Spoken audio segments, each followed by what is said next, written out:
नमस्कार दोस्तों, मैं ज्योतिष अमित कुमार आज आपको वृश्चिक लग्न के बारे में जानकारी देने आया हूँ।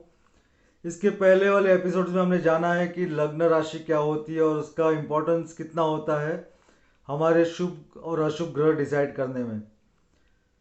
तो आइए जानते हैं वृश्चिक लग्न के लिए कौन से ग्रह शुभ होते हैं और कौन से ग्रह अशुभ होते हैं।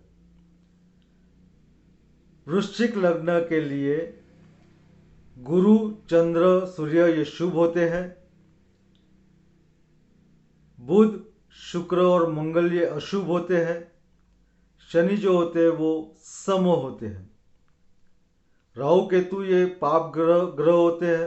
ये जिस भी स्थान में जाएंगे उस स्थान का जो काम होता है उसको बिगाड़ने की कोशिश करेंगे।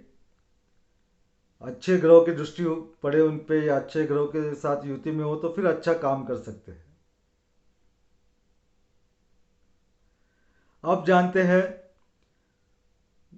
गुरु, चंद्र और रवि क्यों शुभ होते हैं। धन स्थान जो होता है लग्न राशि के बाजू में होता है, लेफ्ट हैंड साइड में ऊपर में।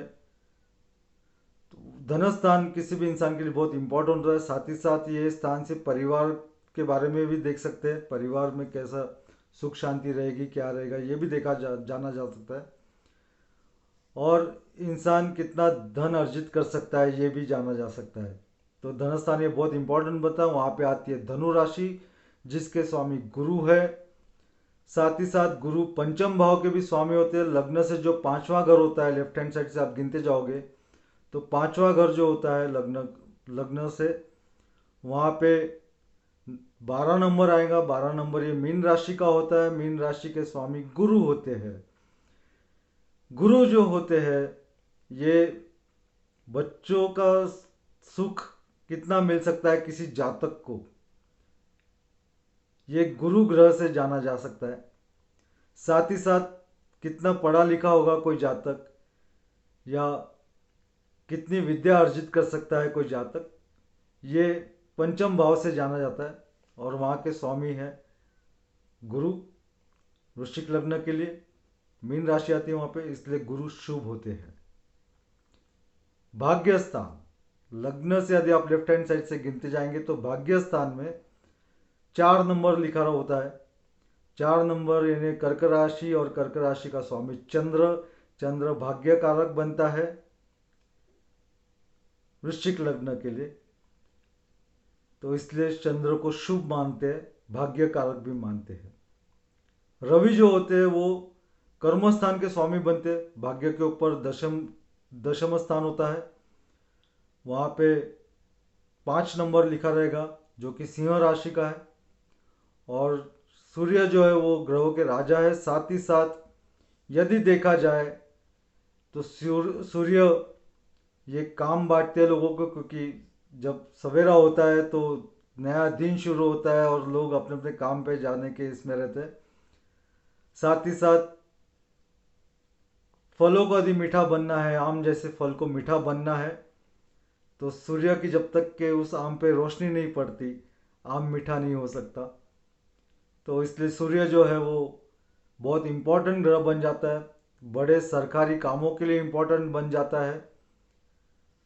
बड़ी पोजीशंस पे काम करने वाले लोग होते हैं जिनका सूर्य दशम स्थान में हो या किसी अच्छे लाभ स्थान में हो, भाग्य स्थान में हो, सुख स्थान में हो, तो बहुत सारी चीज़ें दे सकता है सुख स्थान से रिलेटेड।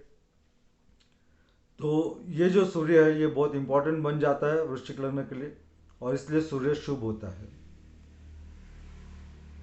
अब जानते हैं बुध के बारे में। बुध जो होता है वो अष्टम भाव का स्वामी बनता है। आठवें घर का आठवां घर ये पाप घर होता है। मृत्यु स्थान भी इसको कहा जाता है, जिससे इंसान के बारे में जान सकते हैं कि इसकी आयु कितनी हो सकती है या कौन सी बीमारी से इसको परेशानियां हो सकती है। ये सब अष्टम भाव से देखा जाता है।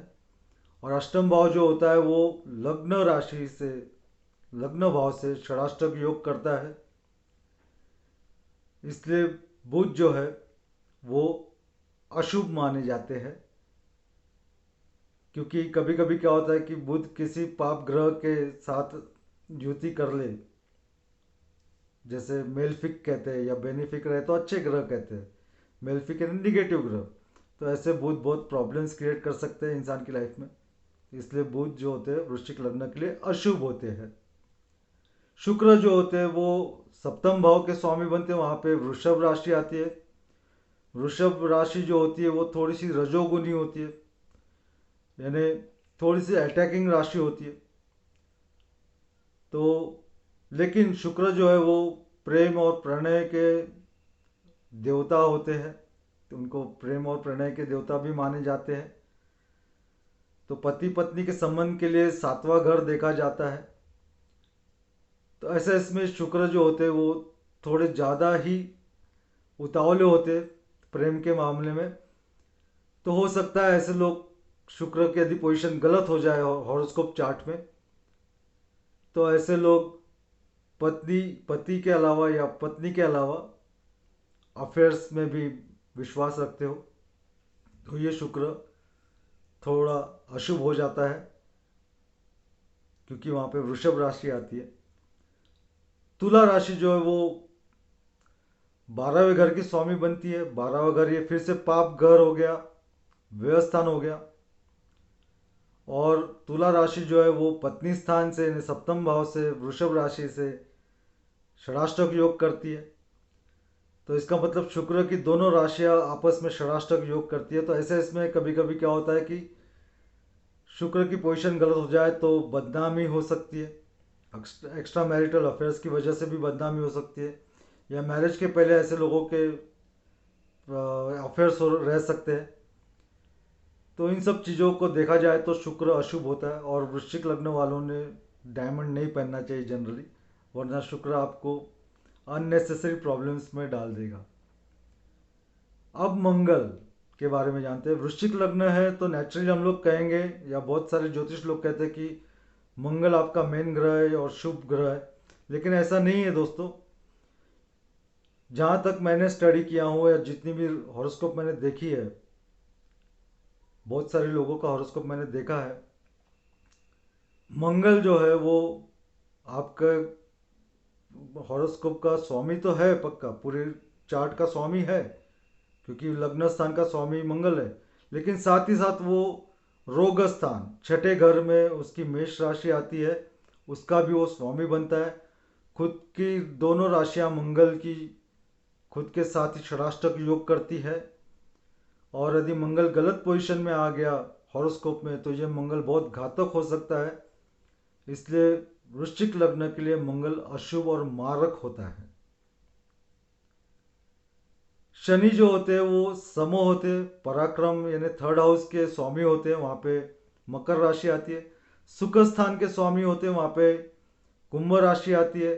शनि यदि अच्छे प्लेसमेंट में हो तो बहुत अच्छे इफेक्ट दे सकते हैं वृश्चिक लग्न के लिए। पराक्रम के स्वामी होने के कारण और वहाँ से भाई बहनों का भी रिश्ता देखा जाता है। तो शनि जो होते हैं वो लॉ की पढ़ाई के लिए बहुत अच्छे होते हैं, साथ ही साथ सिविल सर्विसेज की पढ़ाई के लिए भी बहुत अच्छे हो सकते हैं। और सुख स्थान के स्वामी होने के वजह से वो आपका घर कैसा रहेगा, गाड़ियाँ क्या रहेगी, ये सब चीज़ें भी देखे जा सकते हैं। अच्छे पोजीशन में शनि आ गए तो हम लोग जानते हैं कि रंग को राजा बनाना शनि जी के बाएं हाथ का खेल है। तो इसलिए शनि जी बहुत इम्पोर्टेंट बन जाते हैं। और इसलिए थोड़ा शनि, क्योंकि क्या है, स्लो ग्रह है, शनि फास्ट नहीं है, स्लो है, तो ये सारी चीज़ें वो स्लोली करते हैं। साथ ही साथ आपकी परीक्षा भी लेते रहते हैं, क्योंकि वो जज है, वो देखते रहते हैं कि आपके कर्म कैसे है, आपका लोगों के प्रति बर्ताव कैसा है, इसके ऊपर आपको फल देते हैं। इसलिए शनि 50-50 होते हैं। शनि के लिए भाई बहनों का प्यार या ऐसी चीज़ें मायने नहीं रखते हैं, उनके लिए हर चीज़ न्यूट्रल होती है। वो न्याय देवता करके ही हर संबंध को देखते हैं।